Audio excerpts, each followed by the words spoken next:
Hey guys, this is going to be a review of my Smith and Wesson 442 in 38 Special. The weapon is empty.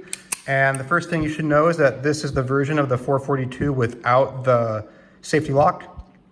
Since 1995 or so, Smith and Wesson has been making almost all of their revolvers with a ridiculous safety lock located right above the cylinder release, but thankfully they make both the 442 and the silver version, the 642, either with or without a safety lock. And I was able to find this 442 without the safety lock on it. I really do not like safety locks at all. So this is one of the main guns that I use for concealment. It is one of 3 or 4 guns in my main concealed carry rotation, but in order to talk about this gun, I first need to also talk about this gun here. So this is the Ruger LCP II in 380. And around 3 to 3.5 years ago, I was looking for a very small and lightweight handgun that I could use for deep concealment and for pocket carry. And I decided to go with a 380 pocket pistol just because they are some of the smallest and lightest handguns out on the market. And I decided to go with the Ruger LCP II in 380 just because in my view it has enhanced ergonomics and it also has a single action only trigger that make it significantly more shootable than most of the other 380s of a very similar size. And I do like this handgun. It is good to shoot for a small 380, but unfortunately I have not been using this gun for concealment because I simply cannot depend my life on it. I have had a myriad of issues with this handgun ever since I first owned it. And it's gotten now to where I cannot fire a single magazine through it without it having at least one malfunction of at least some sort, whether it's a failure to feed or a failure to eject or whatever. And I would try every type of 380 ammo that I could find, and I would clean the gun very thoroughly before shooting it, but nothing worked. So I decided to look for another very small handgun that I could use for deep concealment. And I decided to go with a 38 snub nose. And I could have gone with a 9mm single stack, but I just felt like getting a 38 snub nose. And I narrowed down my options to the 442 and the Ruger LCR. And I decided to go with the 442 because when I held them side by side, the 442 was just a little bit smaller and it also has an all metal frame. And I like that, and the LCR did not have that. So this has become one of the guns I use for concealment very often, and I have had absolutely no issues with it, like at all.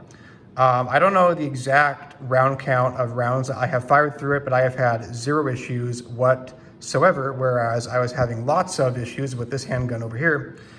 And even though the handgun only carries 5, the 442 only holds 5 shots, but it's 5 for sure shots. And in the case of the Ruger LCP II that I have, even though it holds 7 shots, 6 in the mag and then 1 extra, it's 7, maybe probably not shots. So for that reason alone, I would much rather conceal carry the 442.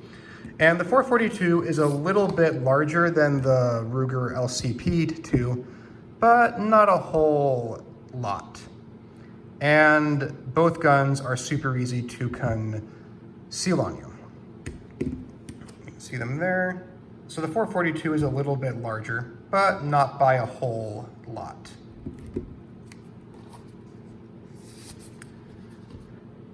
So this is a very simple gun to conceal carry, and it absolutely excels in that role. It's not without its negatives. Most notably, this gun is fairly hard to shoot at first because it's so small and so lightweight at only 15 ounces.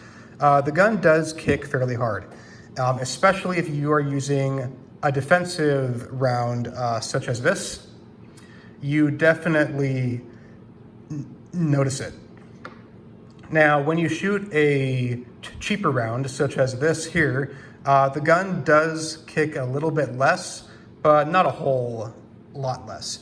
Now, the reason why this is a negative is because any gun that you use for concealed carry or for a defensive use or anything like that, you need to be very proficient with it. And that means that you need to really shoot it a lot at the range so that you can learn how to shoot it well.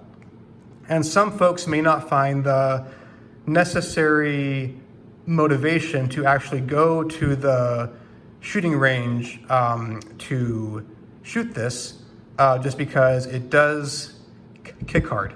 Now, I have been shooting this handgun quite often for around 2 years now. Every time I go to the shooting range, I shoot at least a few rounds out of it. And as a result of that, I can shoot this gun much better than I had before. So it's just something to be aware of. And the gun, being a .38 revolver, is slow to reload.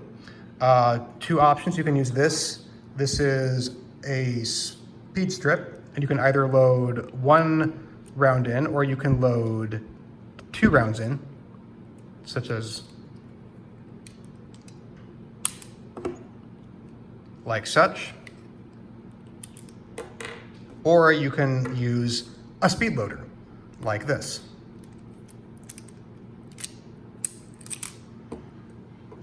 So either of those options work. When it comes to holsters, I have 2 holsters. I have a Galco pocket holster, and this holster works very well. The gun just fits nicely in there, like such. And this holster I have used very often, and it's a very well-made holster. Galco is definitely one of my favorite holster manufacturers, and the other holster I have is this Galco Hornet holster. And the gun fits in here like such, and you can carry it outside the waistband. And this is another very well-made holster also. You know, the gun is definitely kept in there. It's not going to fall out. One thing I did do with this handgun when I got it is I swapped out the grips that were on it. Originally, the gun came with these Smith and Wesson factory grips here. And the problem with these is, to me, they felt sort of awkward. And I was not a big fan of them when they were on the handgun. That's what it looks like when it's on. And I decided to find another solution. So I got these Hogue grips here, but these felt sort of awkward as well. If anything, they were more awkward than the Smith and Wesson factory grips. So I went with these Uncle Mike's grips. Now, back in the day, Smith and Wesson actually made the 442 and the 642 with these exact Uncle Mike's grips. But a few years ago, they no longer offered these with the Uncle Mike's on them, and they began to offer these factory ones here. And also, unfortunately, Uncle Mike's is no longer making these either. So I had to do a lot of shopping around, but eventually I was able to locate these on eBay, and they are in pretty good shape, even though they were used. And the Uncle Mike's grips I like way more than either of these options here.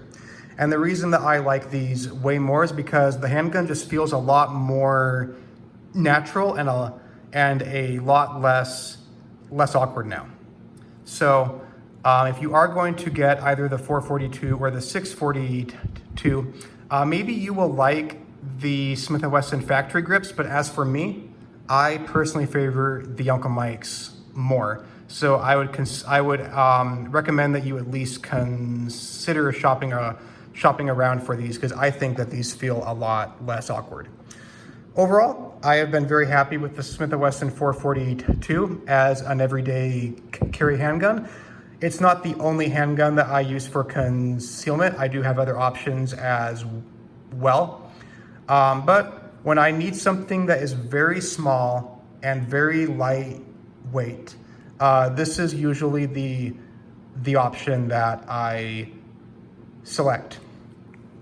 And it's a very good handgun overall. Like I said, I've had absolutely no issues with this, like, at all. It is a little bit hard to shoot, but you will become used to it, and you just need to shoot it a lot at the shooting range. And I am a lot more proficient with this handgun now at the shooting range than I was.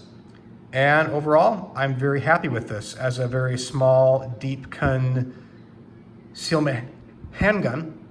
And if you are looking for something that is very small and lightweight, I think that the 442 as well as the 642, which is just the silver version of this, both of those would represent a very solid option. All right, guys, thank you for watching and have a good rest of your day.